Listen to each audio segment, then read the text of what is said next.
Hello, in this video today I'm going to teach you how to select personal computer, also known as PC components, for people that are new to PCs, all while maintaining a budget.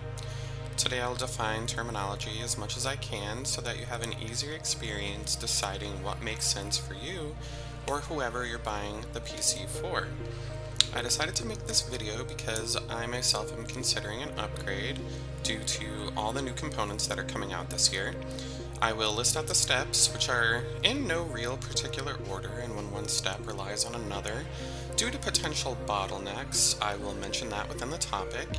A bottleneck is going to be something where you buy one expensive component perhaps and a less expensive component, and that less expensive component limits the potential of the more expensive one.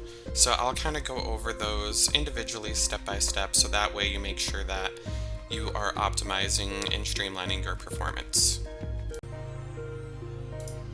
Step one is going to be, should I buy a computer now or later? This is of course going to be dependent on what you have already and what your needs are. And let me just stress the word needs. As a general rule, building your own PC is going to be far less expensive than purchasing a pre-made computer. However, in the current environment, many PC components are a little bit hard to find due to supply chain constraints. Now, what I might suggest is that if you use a PC builder such as CyberPower PC, you're going to be able to find parts that are a little bit harder to find. But the caveat there is that if you're going to use a PC builder like that, you're going to need to configure an entirely new system to get that said part. So, if you have a lot of money to spend, that might be a great way to go. But if you are, more constrained to a budget, that might not necessarily be the way to go. Anyhow, it's a little bit speculative for me at this point, but I am seeing a lot of things in the news, such as layoffs are kind of going to be imminent, are we already in a recession, and that sort of thing. So if your system is functional, and you're not a pro gamer who relies their income on such a thing, who's playing like a Call of Duty type game, a shooter with a great need for having a high frames per second, then I would absolutely advise waiting for a sale or upgrading your existing system one component at a time as those components become available, or when they go on sale around big events like holidays or Black Friday. Step 2 is, what should my budget look like? This is of course going to be different for each person. I would say as a general rule of thumb, you should not spend more than 1 month's post-tax salary on a PC. I look at it this way, there's a lot of services out there that allow you to buy now and pay later while paying no interest over about a 4-month period of time. And I think it's fair to say that it's not completely unreasonable to wipe out that kind of a payment in a really short-term period. So if I make average income of say $32,000 annually, that breaks down to an income tax rate of 12%. That of course excludes other things like sales tax, property taxes, and state taxes, as well as your dependents. But we're going to just use this as a quick and easy example. If I multiply 32,000 by 0.88, which is 88% of my income, removing that 12% of taxes, and I divide that by 12 months, I get a budget of $2,350. Let's say I use one of those buy now, pay later services. If I do that over a 4-month period with 0 interest, that means I'm going to be paying about $588 a month. Now, I must stress this, if you can't afford that sort of a figure for 4 months, don't go over a budget that makes sense for you. Figure out what you can do over a short period of time that isn't going to get you into any financial trouble. The reason I say this is because if you go over your budget, it could potentially be dangerous, because I do see a lot of headlines in the news recently about economic hardships kind of appear to be on the way. So for me, having an emergency fund to cover your current liabilities such as food and rent for up to 6 months is going to be far more important than having a fancy computer now, especially if you're not sure if you're going to have a job later. So I would advocate also, if you're going to purchase a computer for somebody else, that you're going to want to bring them into that conversation. I know it might kind of take away the wow factor, the surprise factor, but trust me on this one, PC enthusiasts all have very specific things that they like or need. So I would say if you work with them, you're going to have higher chance of getting them something that lasts them for a very long period of time without having to then turn around and spend more money on computer components next year. So just some things to keep in mind there. Step 3 is going to be, what size case do I want? Before I jump into this topic, know first that you should never keep your PC in a small confined space such as a computer cabinet. That's going to increase the likelihood of your system overheating, which can lead to things like component failure. And that's going to be a largely unnecessary expense that you have to incur with a lot of frustration involved. So, first things first, I view a case as largely a cooling solution and component size consideration first, and a style decision second. For me, the main cases that stick out are going to be mini ATX, which are the smallest form factors, mid towers, and full towers, which are the largest. For me, getting a larger case means a lot of different things. It allows me more room to work on changing out components should one ever fail, and it allows me to integrate more complex or optimal cooling situations as well. So oftentimes you might hear PC enthusiasts say things like future-proofing. For me, this is a term that means that you're purchasing more expensive components now with the hope that future software updates in the future will enhance your component's performance over time, preventing the need for a future upgrade, which over time can save you some money. So new graphics cards are coming out, and they're getting larger and more power hungry. And just recently, NVIDIA has stated, they're a graphics card creator, recent press release that Moore's Law is dead. So Moore's Law is a concept that over time, computer components get more efficient and smaller over time. So for me, if a big, computer component manufacturer is saying that they're at a point in time where their innovation is not going to lead to smaller parts, then for me it makes more sense to start with a larger case until some kind of new breakthrough happens. So that way, if there are components that you want to switch out to in the future, you don't also need to purchase a new case. Step 4 is going to be, what components do I need and how do I know that they're all compatible with each other? For me, this is as simple as using a PC configurator, such as the one from CyberPower PC, which you see on your screen right now. Other companies have these as well, but for me, this company uses a large selection of components from multiple competitors. So for the focus of this video, I'm going to use this one just because they have a lot of options. Please keep in mind that I'm not monetized or sponsored by this company or any other, and doing additional research is heavily encouraged. So keep in mind, I am advocating that you build your own PC. There are tons of resources out there for how to do that on YouTube, and I would merely use this as a resource to stretch your budget as far as it can go. As you can see here, it lists out a bevy of different solutions, and an important budget distinction that I would consider is that PC parts tend to be less expensive than laptop parts. So, I would say it kind of fits into that conversation I was having with you earlier, that bigger is a little bit better when it comes to your budget and also kind of future-proofing your machine. Step 5 is going to be selecting a central processing unit, also known as a CPU. There are two main manufacturers of CPUs, Intel and AMD. From what I've seen recently, doing my own research, is that Intel has had the faster benchmarks for the price recently, and we're going to focus on their chips for this video because of that. Their chips come in 3 different flavors, the i9, the i7, and the i5.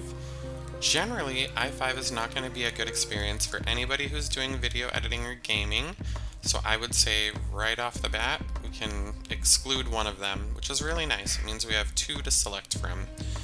I would say the i9 flavor is going to make more sense for somebody that's going to be doing content creation or video editing, and that the i7 is going to make more sense for a gamer. Now, benchmarks here are going to measure how fast your computer can complete tasks. The general rule of thumb here is that the more expensive your CPU, the faster your tasks are going to complete. This could also be called core count. And not only that, but the more tasks that you can do simultaneously. This refers to the thread count. So keep in mind that higher numbers here across the board are going to imply a better product with lower wait times. I would recommend staying in the current generation, which right now is generation 13, and you'll see that at the very top underneath the CPU designation. So for somebody like me, for instance, as an example, I do a lot of graphical upscaling and I do a lot of video editing. I want a computer that's not going to be bogged down while I do multitasking. So for somebody like me, I'm going to want that i9 processor in the most current generation. A reason for that is because I have a YouTube channel that focuses on upscaling graphics on older games using emulators, and I know these to be very CPU intensive tasks. And I also like the option to be able to stream my footage while I record it at the same time. That way I can have my videos go live on Twitch, and I can have a raw recording that I can edit to make a little bit more streamlined on YouTube, for instance. So another nice thing is too, I don't have to wait for my video editing to conclude with that i9 processor while doing other things. So it doesn't stop me from perhaps playing a game in the background of my computer while I wait for that video editing to conclude. So you may not obviously need this much processing power. You know, if the person you're buying the computer for or yourself is more interested in just playing games and does not want to stream or record any footage, then I would say definitely the i7 is what's going to make sense. But if you need more power than that, that's where you're going to want to stay with that i9. For part 6, we're going to get into cooling considerations. So there's kind of two avenues that you can go. One of them is going to be liquid cooling, which is more expensive, but the trade-off there, which is nice for me in my opinion, is that they're less loud. Or you can go with air cooling, which tends to be less expensive, but a little louder. So keep in mind, many cases already have fans built into them.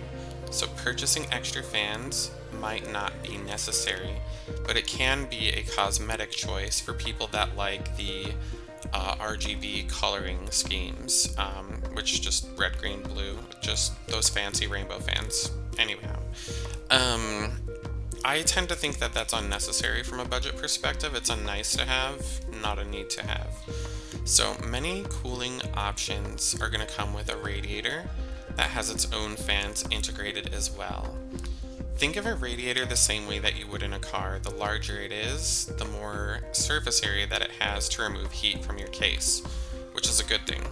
So the faster rotations per minute of fans, the louder that they tend to be, dependent, of course, upon the design. So there are some fans with high RPMs out there that are less loud and more expensive, and that's going to be because they use more intensive processes. So without getting too far into the woods here, we're just going to kind of focus on the air cooling versus the liquid cooling. So if you live in a noise-sensitive environment or a hot place, I'm going to be a big advocate for liquid cooling right off the bat. If you live in a really cold environment and you are not noise-sensitive, I might instead just air cool the PC and use your PC as a space heater. You may think I'm joking around here, but I'm not even remotely kidding.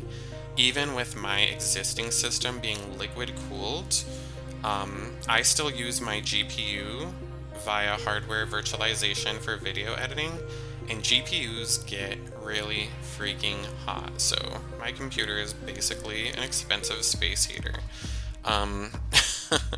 When I close my office door or my window, even with that liquid cooling, this room is small and it gets hotter very quickly.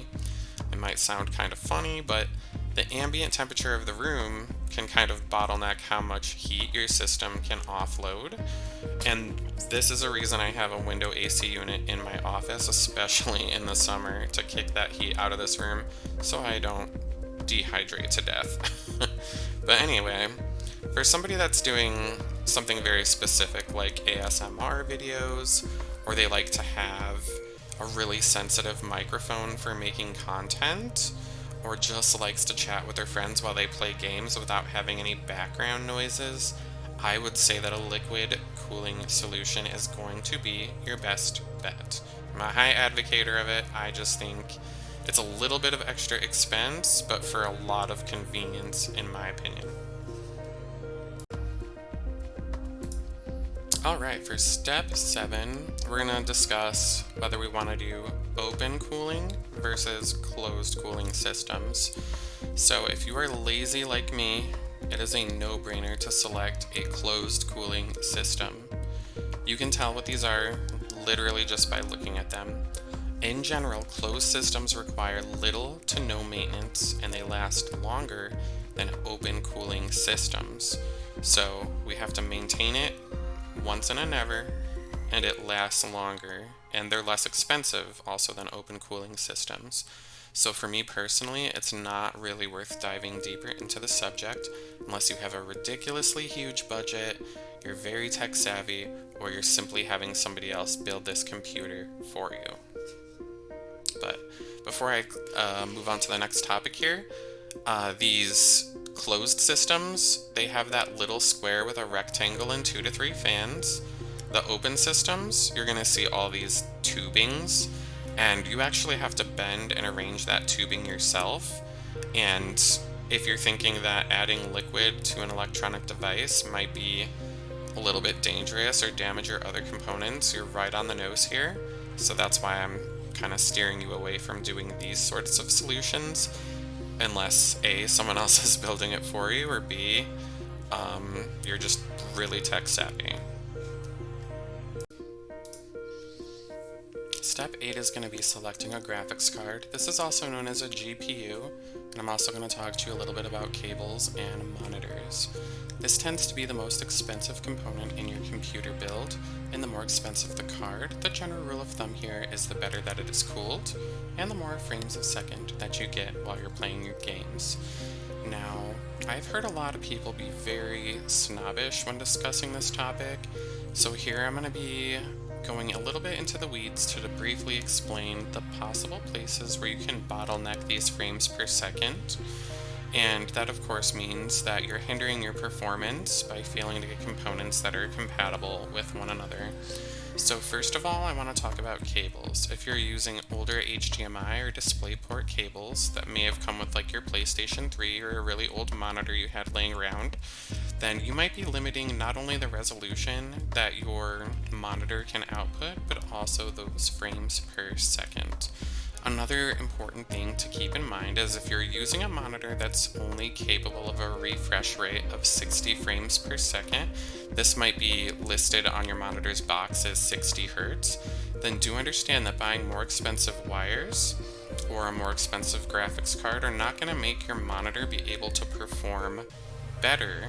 So, a funny example that I have is I have an 8K television downstairs, and it plugs into my sound receiver that outputs my 5.1 surround sound.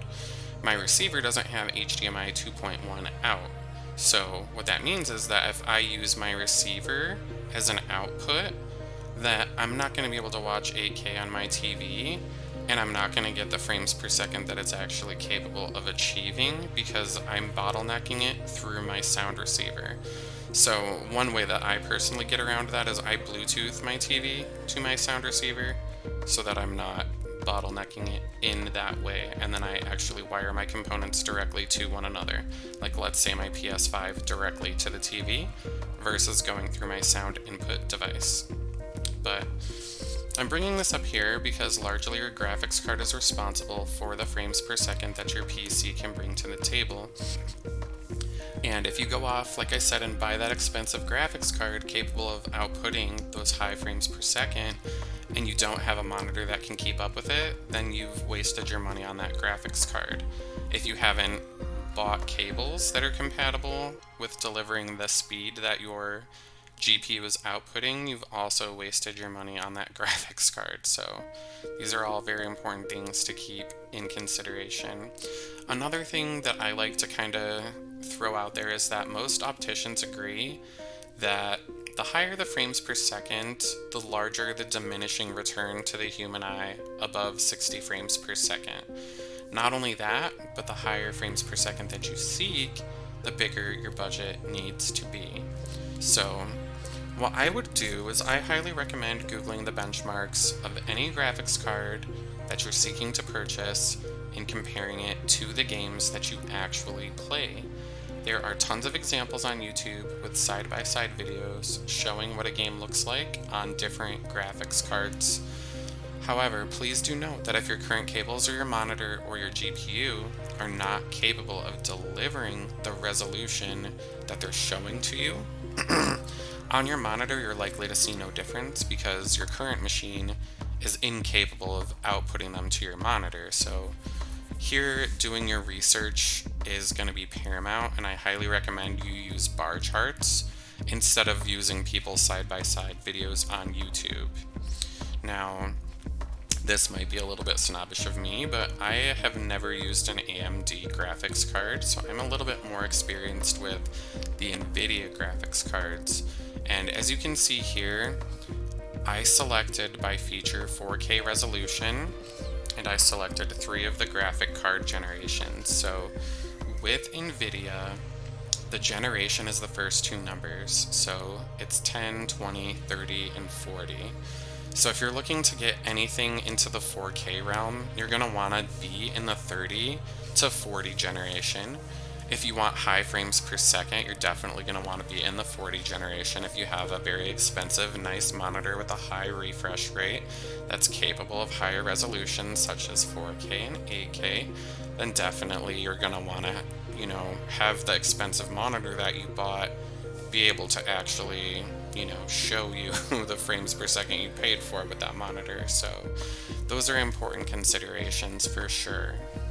But I would say in today's world, the 4090 is about 40% faster and better of putting out frames per second than the 30 series, but they're also a lot more expensive. So that's one thing to keep in consideration. But another thing that I would highly consider looking into as well is to not purchase any used graphics cards at this time. Graphics cards are very good at breaking computational situations, such as breaking passwords or mining for like Bitcoin, for instance.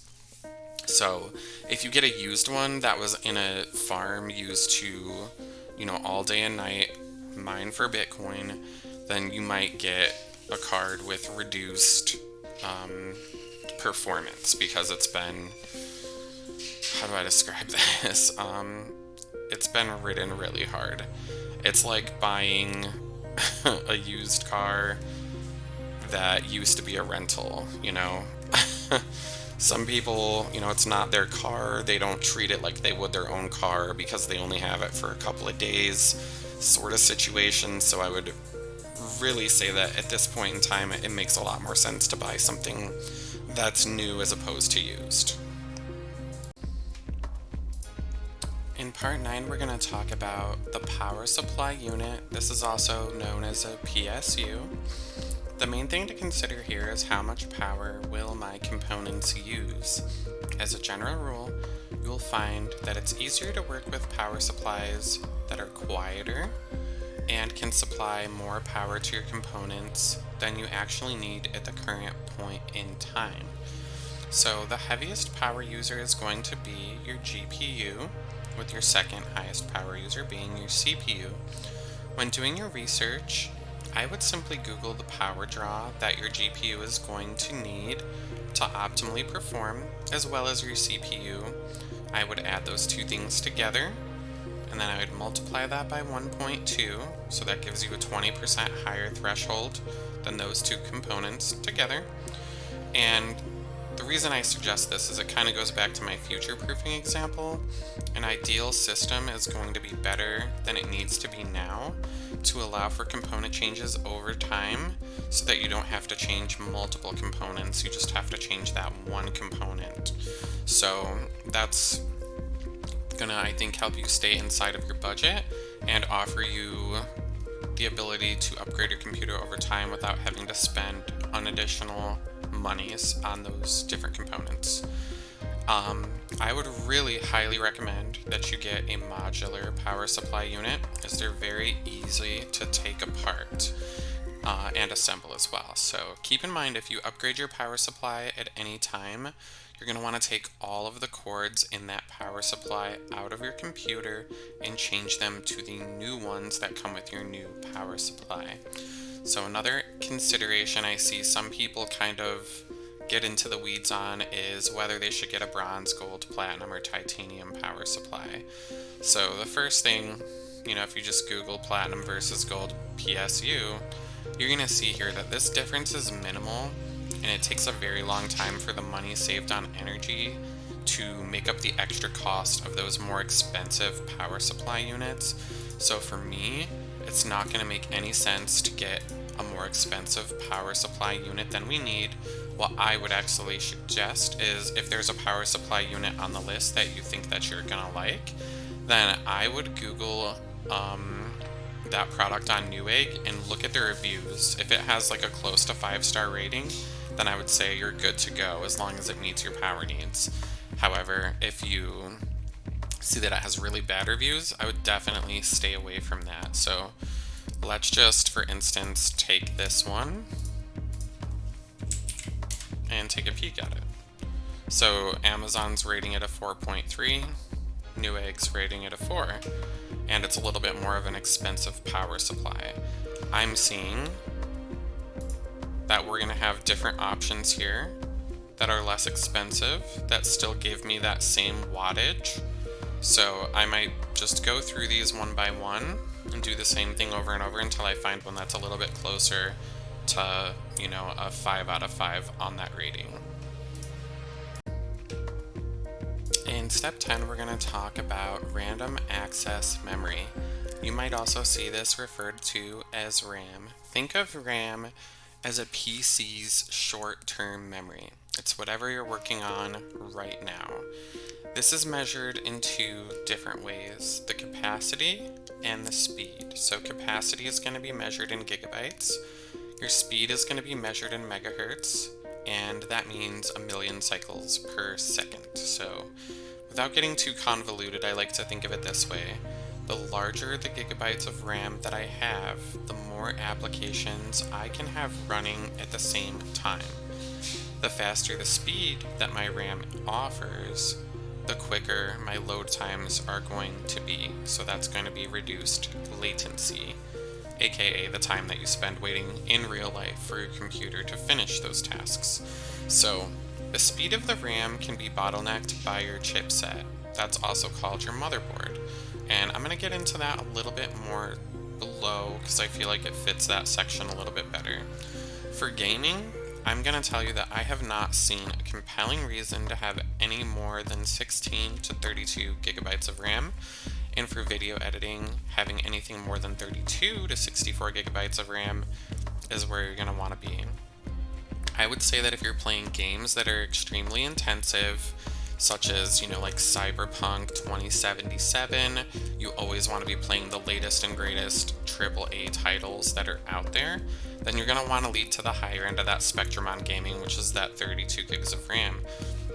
Now, if you're editing videos and you're doing 4 and 8K resolutions, you're going to want to be looking more towards that 64 gigabytes instead of that 32 gigabytes. So that's a reason why it helps a little bit to know the person that you're buying for. If this is a gift type situation, that way you can, get them something that actually makes sense for what they use their computer for.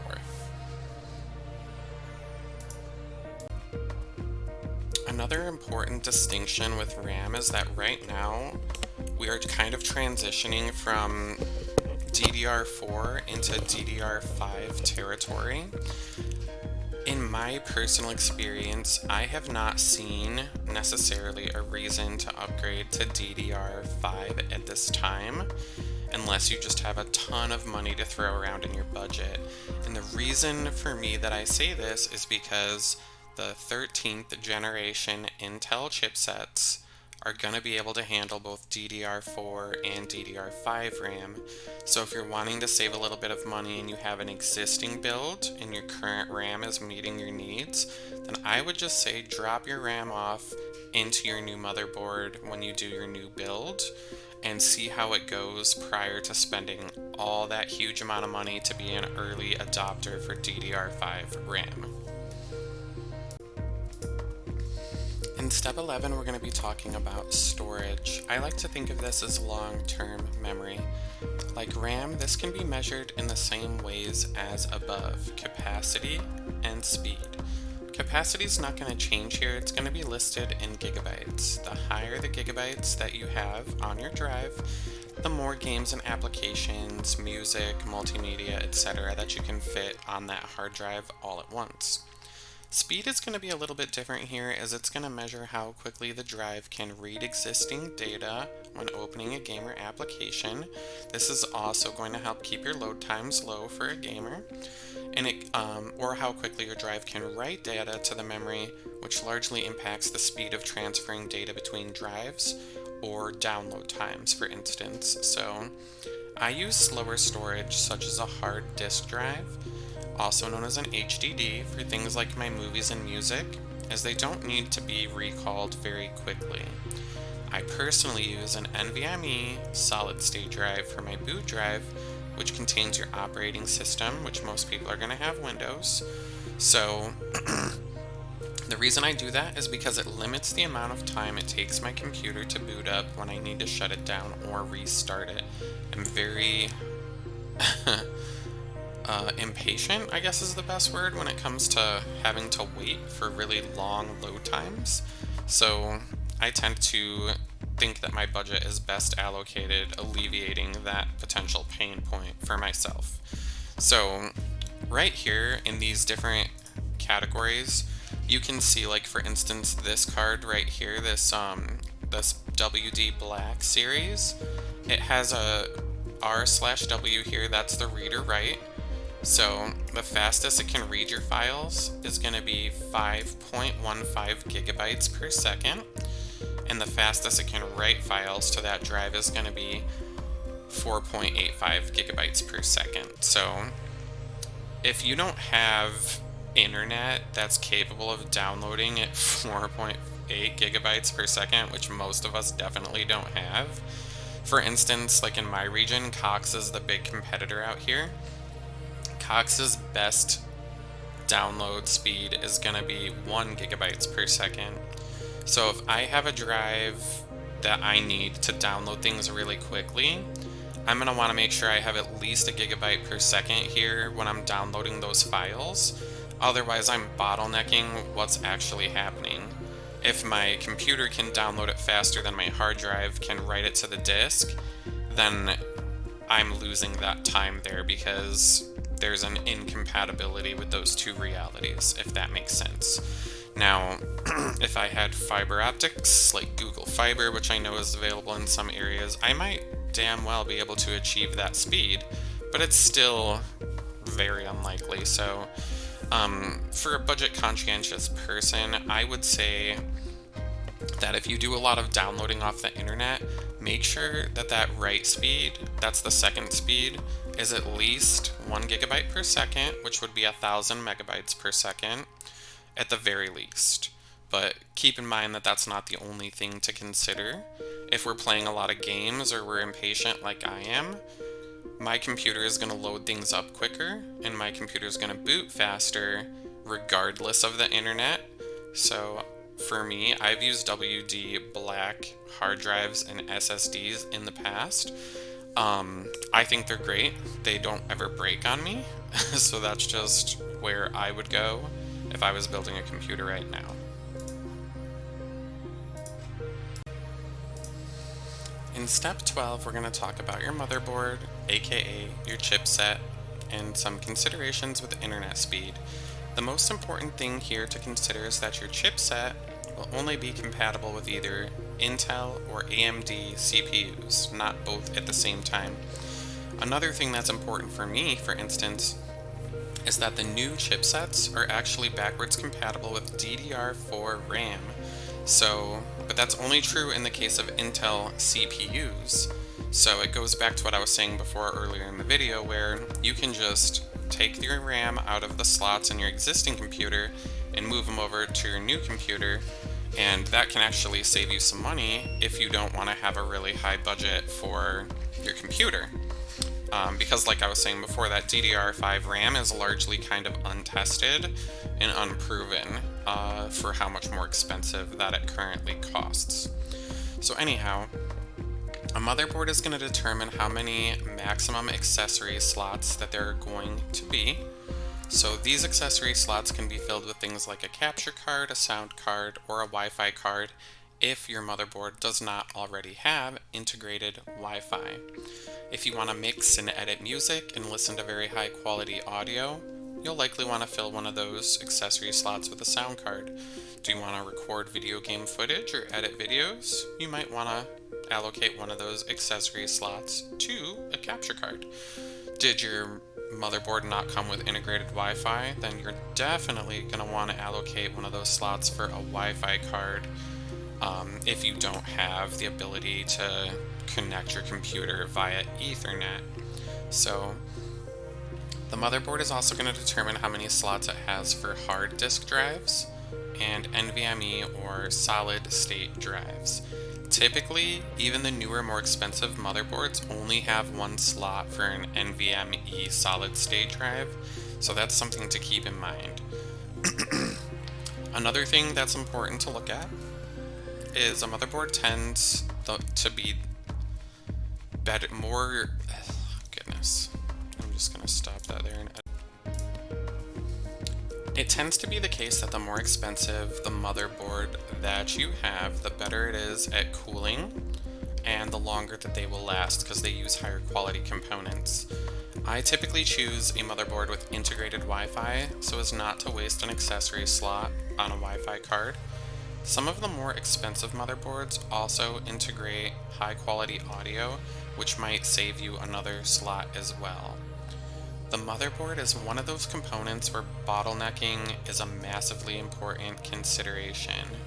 Like I said before, if we have that fancy, super fast NVMe solid state drive storage, then we're going to need to have a motherboard that's capable of utilizing that, otherwise we're going to bottleneck its reading and writing speed. Your motherboard can also bottleneck your internet speeds as well. Let's say we purchase a motherboard with Wi-Fi 6 level speeds, but we have a Wi-Fi 6E modem. That might mean that we're not getting the full extent of everything that our internet service or provider is offering, which means you're spending too much money on your internet. Let's see. Like I mentioned before, your internet service provider limits how quickly you can download information from the internet. So you're also going to want to make sure that your router and your modem can deliver the speed that you're paying for through your internet service provider. Another important consideration in your budget is going to be the cosmetics of the computer itself. This category can cover things like RGB lighting, which oftentimes, in my experience, is going to be more expensive on individual components that have it versus the components that don't, and they offer no benefit to the benchmark performance. They're a nice to have, they're not a need to have. This can also cover things like colored wire sleeves or RGB wire sleeves, which are expensive as heck, offer no performance to you, and are just purely cosmetic. Sure, some of those things look really cool, but if you're buying a computer for somebody that's, younger, I would probably explain to them that their money is better spent increasing the performance of the computer over, how it looks. This is especially true for me because I keep my computer underneath my desk, so I went with an inexpensive case that didn't look really fancy, and most of my components do not have RGB lighting, which saved me a ton of money. And I didn't opt for those fancy wire sleeves because I can't see them in my computer case anyway, so why am I going to add an additional expense where I don't need to? In step 14, we're going to be talking about accessories. Some important considerations to make right off the top are going to be, do I have a monitor, a keyboard, and a mouse? Those are 3 things that you're absolutely going to need, because without those, you're not going to be able to navigate your PC. I know it sounds silly, but some people might want controllers for playing games. There are some controllers out there that are only compatible with certain systems. I found that the newer controllers, like for instance the PS5 controller, is pretty compatible for me, not only on my PS5, but also games that I play on Steam and Epic and various other games service providers.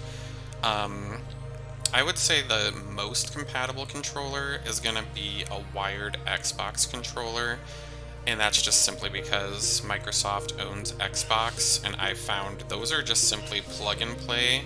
So if you're a little bit not loving playing with Bluetooth settings in your system, an Xbox controller might be the best way to go.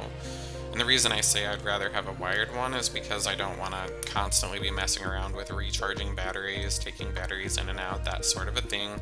When I play games at my computer, I'm right in front of my monitor. It's like 2 feet away, and having wireless stuff for me is an added expense and a waste of time, in my opinion. So I go with a wired mouse, wired keyboard, wired headphones, wired controller sort of a situation.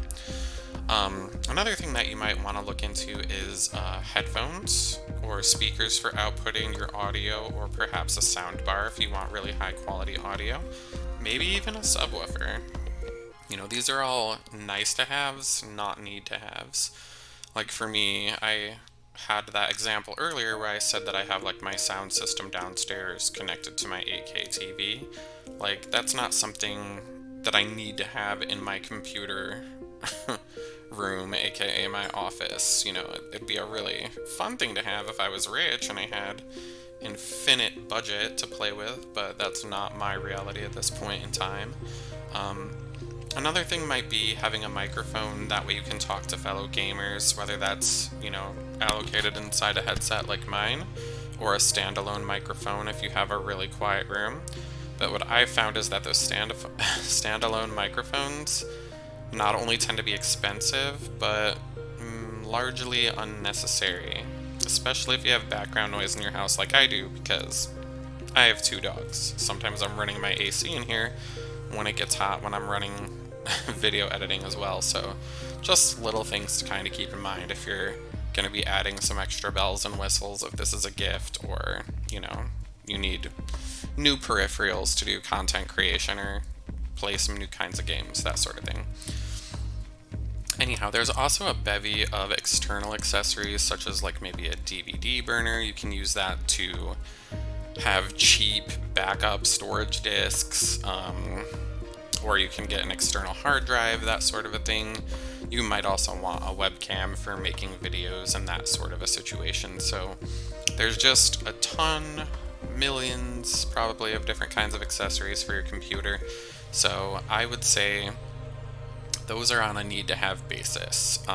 Sure, it's nice to have 10,000 different peripherals, but I guarantee you will get sick of plugging and unplugging in all these 10,000 different things into your motherboard eventually. So, you know, only get what you need. Anyhow, in conclusion, regardless of what you want to do with your PC, there's likely a solution out there. I highly recommend Gamers Nexus on YouTube for in-depth explanations and benchmarking of expensive computer parts, and for step-to-step tutorials on how to wire up your PC components as well. So I hope that answered your questions. If anything, you know, if you have any burning left unanswered type questions, you know, definitely just leave those in the comments. I personally respond to all my comments. So thanks for listening, and I hope you have a great day.